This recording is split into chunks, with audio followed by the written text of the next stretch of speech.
All right. Ladies and gentlemen, got to keep that momentum going after that fine performance against Spurs. We've got to back it up. We've got to show consistency. This is the time now. All right. Here we go, back again on the other side of the coin. All right, welcome back to the other side of the coin, ladies and gentlemen, and welcome to your Leeds versus Chelsea match preview. I'm very excited, of course. Like every match when we play, I'm very, very excited for us to, go into that particular match. We had a very, very good performance against Spurs, albeit the result didn't go our way. But I don't necessarily think it's 100% all our fault. There was a lot to do with the refereeing decisioning. But of course, we should have buried that game in terms of the chances that we've had. But that's a non-story. We know we've got issues up front. Regardless, the performance was good, and that's exactly what I expect against Leeds. And this is what I want to see for the rest of the, for the upcoming fixtures, and even for the rest of the season. I want to see consistency. This is something that was lacking last season. We'd have one good game, several bad games, and then another good game, and then of course there was the sanctions and the ownership issues. So look, this season looks like we want a lot more stability. Looks like we are getting stable as well. Yes, there's still talks about few players incoming, few players outgoing, which is very normal during the window time when it's still open. But I hope the mindset is clear. Leeds ain't going to be easy. Leeds, from what I remember, since they've been promoted, I don't think we've had an easy game against Leeds. Every game has been hard work. Even the one when we were under Frank Lampard, we had to work our backsides off to get that 3-1 victory. I think it was a 3-1 victory. But after that, it was a spiral effect of bad games, which then eventually led to Frank Lampard's demise. But yeah, they run a lot. Of course, they've got a new manager, Jesse Marsh. It's not Bielsa anymore, but the fundamental is still there. They run a lot, run. Technically, they've got some very good players. They do have, however, Patrick Bamford injured again, which is going to be a bit of a spanner in the mix for them. Since he was back, they looked okayish up front, especially. But now that he's gone again, Rodrigo has been playing good. So they've got a couple of new players, which could be a bit of an issue for us. But let's look at some of the latest Chelsea news. Look, we've got this particular situation happening, ladies and gentlemen. Tuchel on Kante. We're talking about weeks, which is not good news. We're disappointed and sad because N'Golo was super fit. Tuchel confirms Armando Broja and Mateo Kovacic are also out. Look, I said it. We did a video, myself and Ryan and Taryn. We did a video. If you've missed out on that in regards to N'Golo Kante and the repercussion of not having Kante, what does it mean? Maybe players like Gallagher have to step up. But Kante, I said it, minimum 4 weeks. We still don't know the time frame. But when Tuchel says that he's possibly out for weeks, not like 1 or 2, like he's gone for at least, I'd say, 4 to 6 weeks.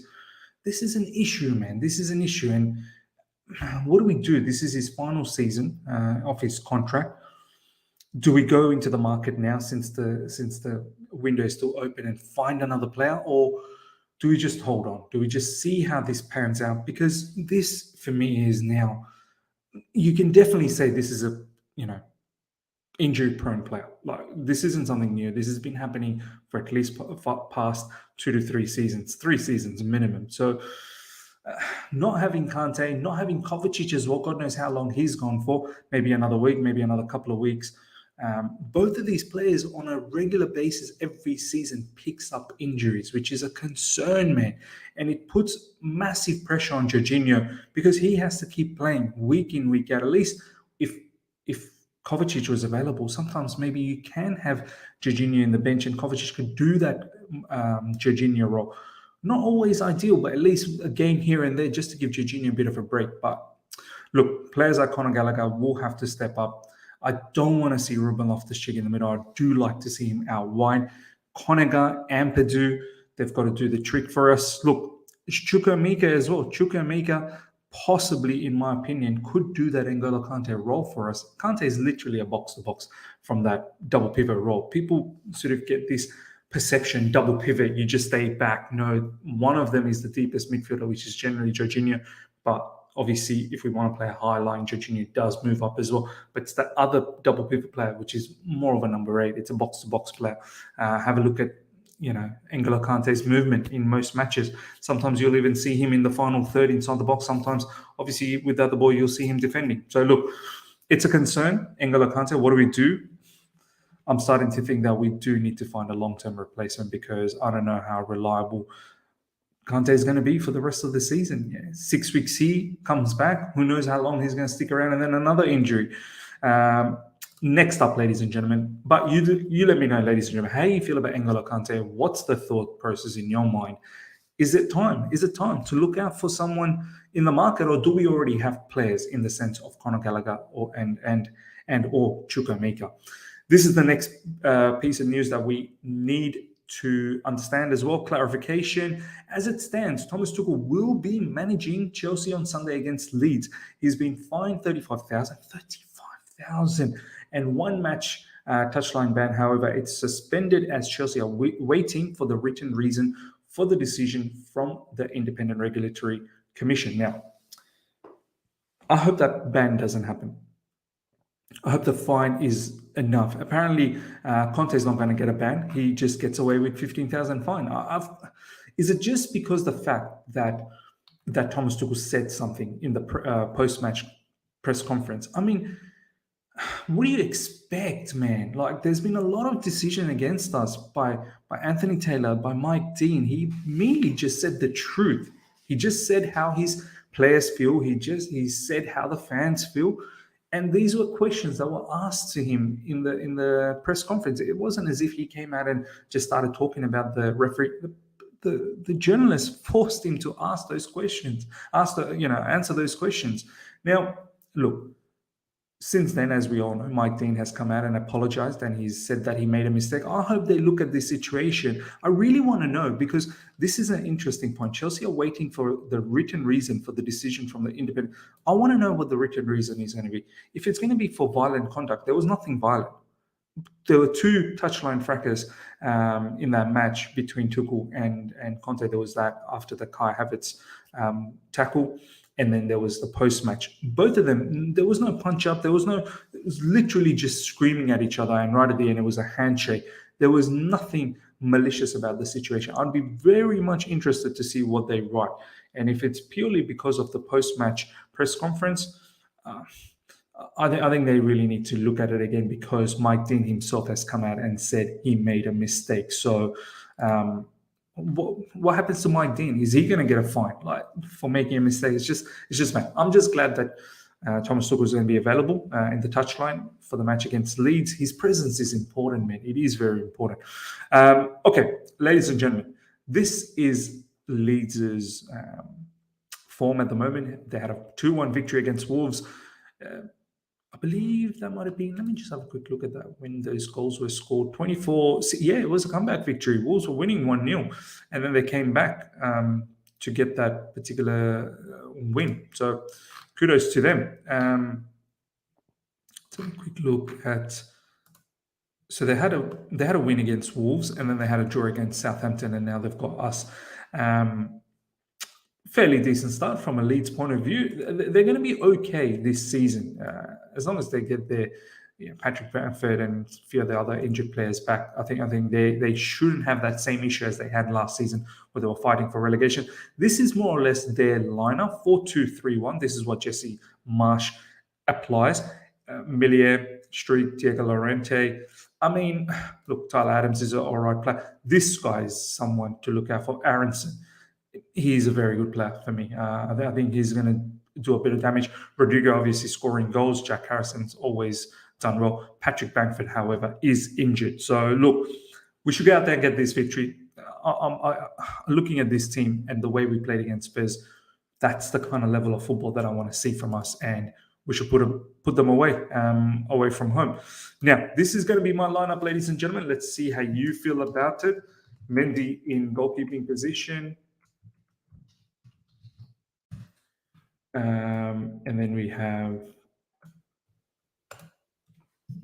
in this, of course, Koulibaly He's had a fantastic game against Spurs and one before that as well. In fact, he's been really, really good since he's signed up for Chelsea. Thiago Silva in the middle, undoubtedly. In the right back, I'm still going to continue. I'm going to continue with Reece James. I know this could be a game. Probably we may see Reece James in the wing-back position because it's Leeds. But I feel like tactically Reece James gives us a lot from here because it allows us to switch into a back four when this sort of scenario starts happening. So I want to continue with Reece James, and I think he can still be very lethal from that position, overlapping and giving us crosses and goals as well, if I'm being honest. In the left side, undoubtedly, Kukurea has been phenomenal. He needs to continue. I want to continue seeing Ruben Loftus-Cheek in that wing-back position. I don't want to see him in the middle. I think he gets a lot more freedom on the right side, allows him to really go out there and express himself. And the fact that, he doesn't need to worry about anyone behind him or in and around him, and it's only focused on the forward player. He loves that situation. He likes to take the players on, gets into these sort of areas. Sometimes he'll get into these sort of areas. I want to continue Ruben Loftus-Cheek in that position. I don't want to now bring him in here and him having to adapt again. Let him continue his damage from there where he's been good. Jorginho, look, there is no other option at the moment. We don't have a backup for Jorginho. You can say Ampadu, but I don't know what the situation with Ampadu is. Is he going? Is he staying? I want him to stay, but I would still go with Jorginho because at the moment we're playing one game a week. It's got to be Gallagher. For me, it's Gallagher because he's going to get the option. He's going to get the freedom to play as a box-to-box player. Off the ball, he's going to have to help out Jorginho 100% in defense, and he's got to help out the defense as well. With the ball, he's got to be able to link in with the attacking players. And then don't forget, you've also got Ruben Loftus-Cheek you can add in. Reece James can bomb up as well, and you've got Kukurea on the other side. So Gallagher, I want to see him getting into these sort of areas with the ball and unleashing shots and hopefully he can score a goal, get an assist. So big match for Gallagher. He's been looking for opportunities, none better than now because N'Golo Kante is probably going to be out for a little while. You can stamp your authority and make sure you're part of the Chelsea, you become a Chelsea furniture. Up front, ladies and gentlemen, I'm going to have Mason Mount here. Sterling to play false nine. He does it really well. Look, ultimately, how it might turn out to be is probably something like this anyway. You could probably have a scenario like that. And Reece James probably moving a lot further up. And then you could probably have two up front. It's going to be Havertz again because Armando Broja, as we saw the news over here, ladies and gentlemen, first up, Armando Broja has an injury along with Mateo Kovacic. I think they both have Achilles pain. So this is the lineup we're going to go with. I don't think we've got enough depth to have anything different. No Timo Werner. I definitely don't want to try Batshuayi. So Sterling, Havertz have to do the trick. Mount, Kukurea, Ruben Loftus-Cheek, Gallagher, Jorginho, Koulibaly, Silva, Mendy. I do want to see players like Chukwuemeka perhaps off the bench. Christian Pulisic, I don't know. I think players like Christian Pulisic, Ziyech, Kalaman-Odoi, I'd be very surprised if they come off the bench. Probably Pulisic, maybe, but Ziyech, Kalaman-Odoi, all of these players, they want to go. They're desperate to leave. So Chukwuemeka is one I'm very keen to see off the bench. And I don't really know. Chilwell, perhaps, maybe get some minutes off the bench as well. Get that fitness up, that match sharpness up. Besides that, there's just too many injuries. I can't see how anyone else features in this particular game. Pulisic, Chukwuemeka, Chilwell, and maybe Chalobah, but Chalobah's name is up in the air as well in terms of players being sent out on loan. Azpilicueta is probably going to come off the bench. Ladies and gentlemen, this is my team. Let me know how you feel about that particular team. Would you change anything? I think that's the strongest team that we can go into in this particular match. I'm expecting a clean sheet. I want us to keep a clean sheet. I want us to be focused for the clean sheet and perhaps get a 2-0 victory. Decent 2-0 victory. I want to see Sterling in the score sheet. And maybe a goal for, again, for one of our defenders. You never know. Reece James, Kukurea, Koulibaly, who knows. A goal for Gallagher or Mount would be good as well for their confidence. Ladies and gentlemen, before we go, as I've always been saying in the last couple of videos, I've partnered up with Fanslide. Fanslide are a live fantasy football game. It's free to download. Check out the link in the description. We're going to have a lot of fun in live watch alongs. So make sure you download that. We're going to play the game together where we can create a table, like where all of us people that are watching together in the live stream can play there. It's literally selecting players live and getting points live. And then you can flick players out, bring players on. It's a fantastic app, ladies and gentlemen. As I said, free to play, free to download. Make sure you download that link in the description, and we're going to play together whilst the match is on. It'll literally enhance our interactions, our whole experience of the live watch along. Ladies and gentlemen, hope you guys have enjoyed this. Smash the like button. If you're here for the first time, subscribe, hit the bell notification to stay in touch with all my content. I'd like to know what your score prediction is for this match, how you're feeling moving into this match, and what your lineup is. Do you agree with my lineup as well? Until next time, see ya.